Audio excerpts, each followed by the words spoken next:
And in the bid to deepen this conversation, we are now being joined by an estate management consultant and development affairs analyst, Yomi Fawehinmi, who joins us right now. Okay, Yomi, I want to say a very, very big thank you to you today. And we've spoken about this particular collapse for days right now. We were looking at different dimensions. And Yomi, I think you'll be the right person to answer this because we just learned that the Lagos State Commission of Physical Planning and Urban Development had taken its enforcement drive to Sapata Town and also Etiosa, where more than 40 residential buildings were sealed for various contraventions. This was last week, just before this week's unfortunate incident. Was this a little too late, if you'd ask me? Thanks, and thanks for inviting me. I appreciate. Let me first start by saying that condolences to the families that lost loved ones in this collapse. It's a very unfortunate incident and something that we should not expect to see in Lagos. Then straight to your questions about the selling of houses. What is interesting is that, sometimes some of our government departments sometimes do not really understand the remit of their role. The selling of a house under construction is a little bit too late. The first rule is what is called development control. And therefore, to me, we should have done all the due diligence or that we needed to do before construction started. Most of the value-adding regulatory activities in terms of physical development happens before people get to site. That's where the reviews are done. That's where the approvals are done. That's where the verification are done. That's where all the due diligence is done. Now, when we don't do a good job there, or when we do a little bit of a job that is not as professional as expected, we go to site and we start to shut down sites. We're already a little bit too late because the construction has started. Now, the challenge we have in Lagos is the fact that the value chain of physical development needs to be improved upon. There's quite a lot of opportunities for people to do what they like, obviously, because of sometimes the capacity of the physical planning department or ministry, as the case may be, or sometimes outright inability for people to be able to say, no, this project should not go ahead.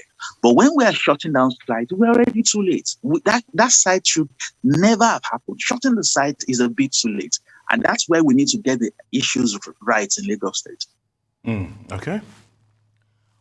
Mr. Fawehinmi, what, in your own opinion, seeing how everything has played out from 4 months ago when there were initial issues with the site to right now when we know that there is no manifesto on ground, which is a violation in and of itself, and a bunch of other violations. What, in your opinion, should happen to, should it become a criminal investigation?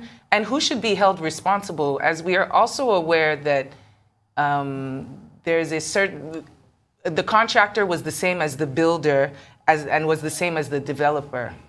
Who can be held responsible in this type of situation? Well, it's good for us to situate it. And I'll feel that you give me quite some time to set the context so that we can understand how these things work. I mean, property development starts in the mind. Somebody has a vision, an idea to develop something. That's the person you essentially call a property developer, right? And this person communicates to a set of professionals who helps him to work on that vision. Architects, engineers, soil scientists, and all of that. He gets all these people who do designs, who do reviews, and they give him a concept. Then this developer takes that to government to approve. So government reviews it, corrects it, and gives him approval. And then when he approves, he now looks for a contractor who helps him to build the house. The contractor now looks for the workers who work on site. The contractor and developer now look for the building material supplier who supplies the materials. Now, I have shown you a value chain of activities. Therefore, if a building collapses, you can't say who is responsible immediately. It was totally unprofessional to hear one of the state regulators already say it is because of building materials quality, or somebody say it is because of this or because of why. You need to do a detailed investigation. The last major building collapse we had in the US was in July, the one that happened in Miami. This is November. They are still investigating the cause of the crash. So one of the professional things is you don't rush to say who is who is responsible. But the other thing is that when the state governments or state officials says the building materials used was substandard or whatsoever, it's actually a fact to show that he did not do his job.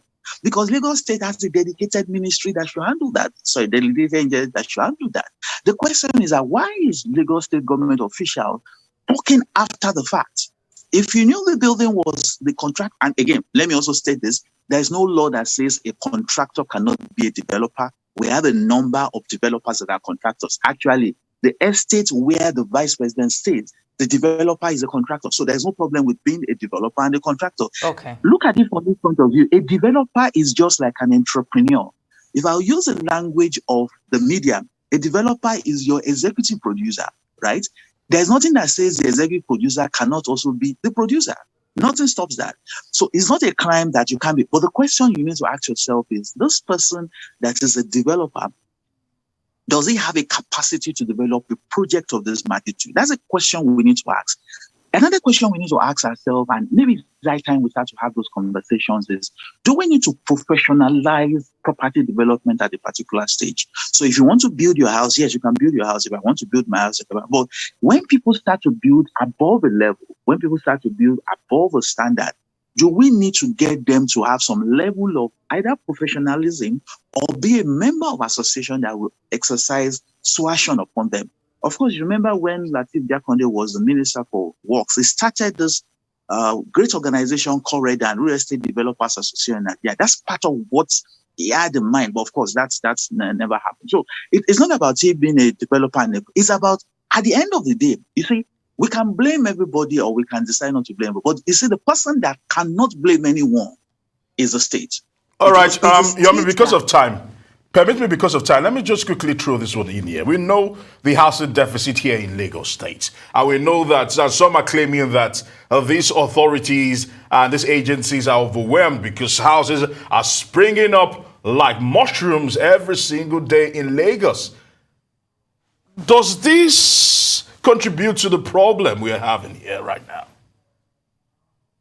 It does. And again, please, I always don't like it when we use arithmetic as defense for things in Lagos. When Lagos collects so much tax, when Lagos generates so much IGR, they boast about it and say they are doing a great job. So, like Yoruba says, if your head is big, to cut your hair will take a long time. You can't be collecting money from many people. Then when there's a problem, you say it's because there are many people. No, you can't appropriate and reprobate. Lagos, the problem is, at the end of the day, corruption and capacity. The state needs to develop this capacity. Remember, 2 years ago, so when there was a building collapse that involved the school, I was on the media and I spoke about this and I explained what. All right, I want to say many thanks to you, Mr. Yomi. Unfortunately, we are out of time. I want to say thank you for joining us here on Newsday to shed light on the building, the collapse in Ikoyi, Lagos State. Thank you very much.